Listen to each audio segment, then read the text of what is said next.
Hey everybody, Dr. Brett Scher, Medical Director at DietDoctor.com.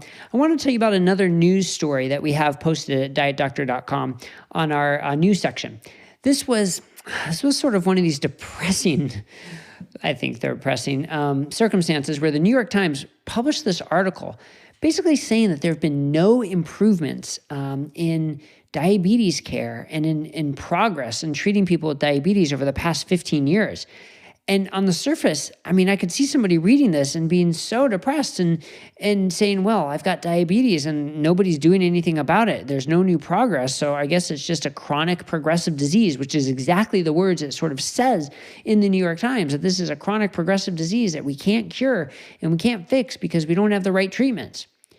Boy, that couldn't be more inaccurate. I can't believe they published something like that because it's this drug-focused paradigm. And we actually do have new drugs, these SGLT2 inhibitors, which do show a lot of promise for helping the treatment of type 2 diabetes. But even more than that, over the past 15 years, we have had numerous studies showing low-carb dietary interventions improves hemoglobin A1C, reduces insulin, reduces glucose, and even can completely reverse or put into remission the diagnosis of diabetes. I mean, that is incredibly powerful.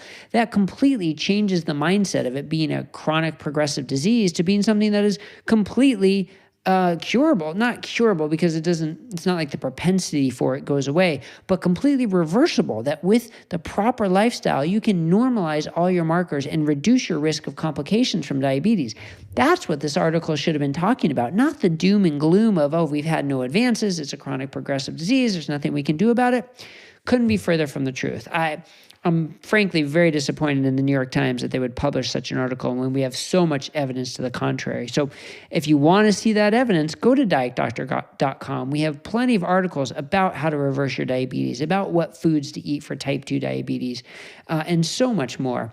And please subscribe to our YouTube channel so you'll get more of these updates on a regular basis as news comes out that we think need to be clarified or that you should be made aware of. All right? Thanks and have a great day, and I'll see you again on YouTube.